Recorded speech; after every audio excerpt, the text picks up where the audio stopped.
Now we live in a time where news of historical transaction records has become a norm, and with that comes along a renewed interest in property investments in hope that the performances will continue indefinitely into the future.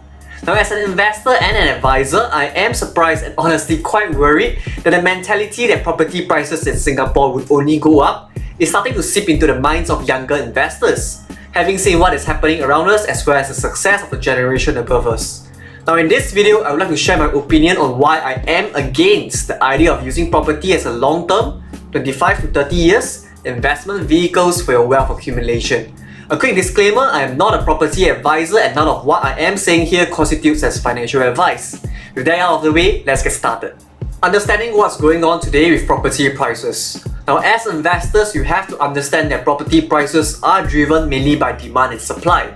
If there are more buyers than sellers, naturally property prices will increase. And if there are more sellers than buyers, naturally property prices will decrease.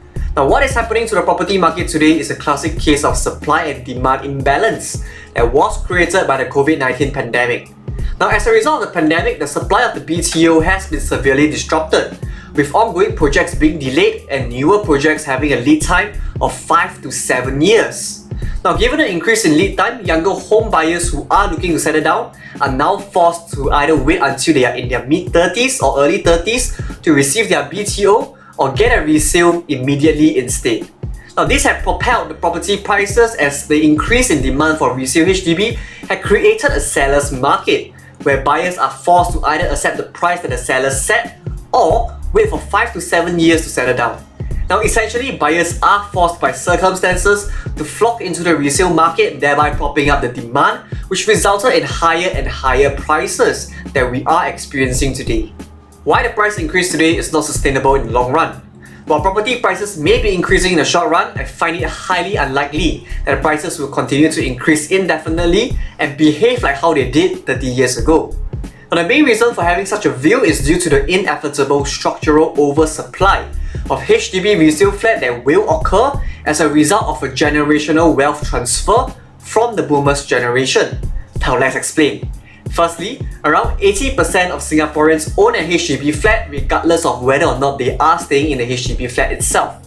The significance of this piece of statistics comes when you look at the distribution of Singaporeans by age group. From the above chart, there are two problems that can be identified. The first problem comes when you ask the question of, when the baby boomer generation passes on, what is going to happen to their HDB? The second problem comes when you ask the question of, given the declining birth rate, who is going to contribute to the demand of properties in the next 20 to 30 years? Now let's unpack these questions one at a time.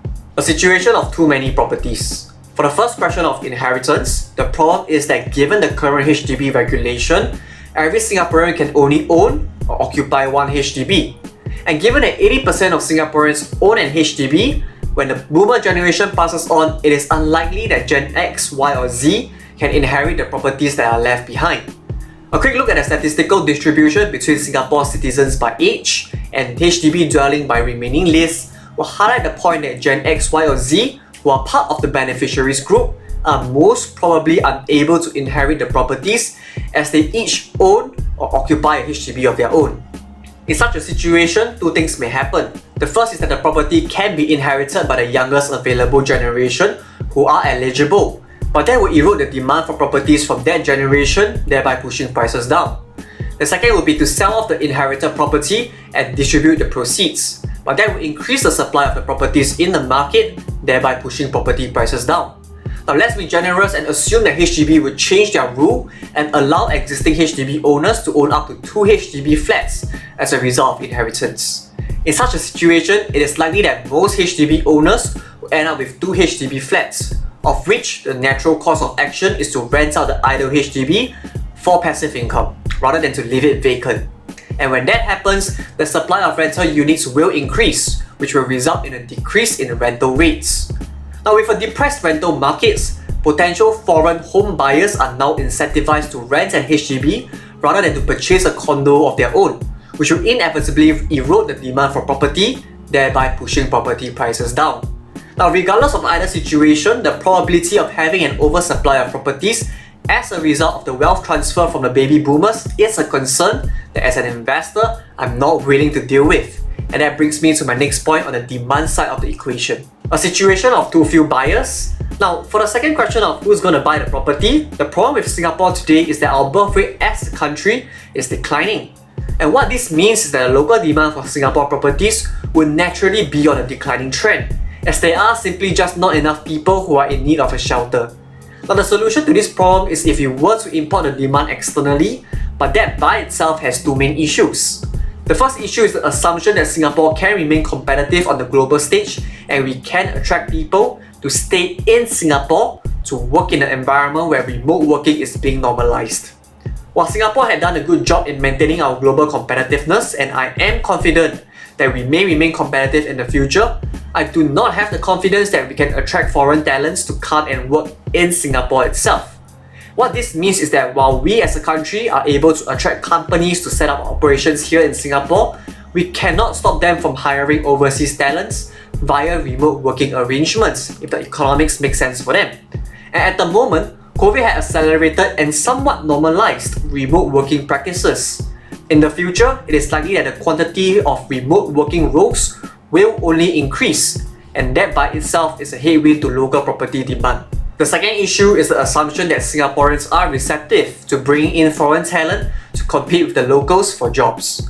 While it makes economic sense to fully open the country's border, no country will do it as it is politically unattractive, and Singapore is no exception to this phenomenon. So here's the dilemma. While we have a plausible solution for the demand side issue, Singaporeans might end up preventing the solution from materializing as we become more protective of our own people. And all this points to a higher probability of dwindling demand for residential properties, which will result in a decrease in prices, assuming that the supply remains constant, which, based on our previous point, is unlikely going to happen. Potential counter-arguments. Now that we've explored my views on why I am bearish in properties in the next 25 to 30 years, let's explore some of the factors that goes directly against my bearish views. The first factor is the potential government intervention that may occur via the form of a lease buyback directly from the deceased homeowners. Now, in the event where the government decides to step in and control the sudden increase in the supply of resale properties as a result of the wealth transfer, property prices might be able to maintain their current levels, but further price increase is highly unlikely. That said, I am skeptical as to why the government might choose to do so. A plausible reason why they might choose to intervene is to curb the consequences of a potential property crash. But even so, a property crash is not guaranteed, and chances are is that we will witness a slow bleed of property prices instead of a crash, just as what we've experienced from 1997 to 2006 or 2013 to 2020, albeit on a larger scale. The second factor is the protectionism policies that government can impose to limit the remote hiring practices that companies can adopt if they want to operate here in Singapore. That way, companies will have no other choices but to bring in foreign talent, which will increase the demand for local properties. That said, this is a bit of an oxymoron argument as the act of being protectionist directly goes against the popularity of bringing in foreign talent to compete with local hires. Only time will tell. Now, there are more counter-arguments which I will not go into detail as it has already been addressed by other people. The links to these videos will be in the description box below. Summary. All things considered, I'm not a fan of property investments if we are looking at it as a long-term instrument. I believe that property prices will be depressed as a result of an oversupply situation caused by an increase in supply of resale HDB flats and a reduce in demand for properties both by local and foreign buyers. As an investment, I believe that our capital will be better placed elsewhere rather than investing in properties due to common beliefs reinforced by our recency bias and also our parents' success with their property investments. But the situation 30 years ago is very different from the situation that we will be facing 30 years from now. And as investors, we should acknowledge the changes in the market as well as the structural trends that are acting as headwinds for the property market. As an investor, the headwinds are a form of risk that I am not willing to assume. But hey, if you have a differing opinion, please comment below as I'm really very curious as to what the potential solution to the above problems that I've pointed out might be. If you found this video useful, do drop me a like and subscribe to this channel or follow me on Instagram to receive a 1-minute daily market update and stay updated with the weekly upload. Stay safe and I hope to hear from you soon.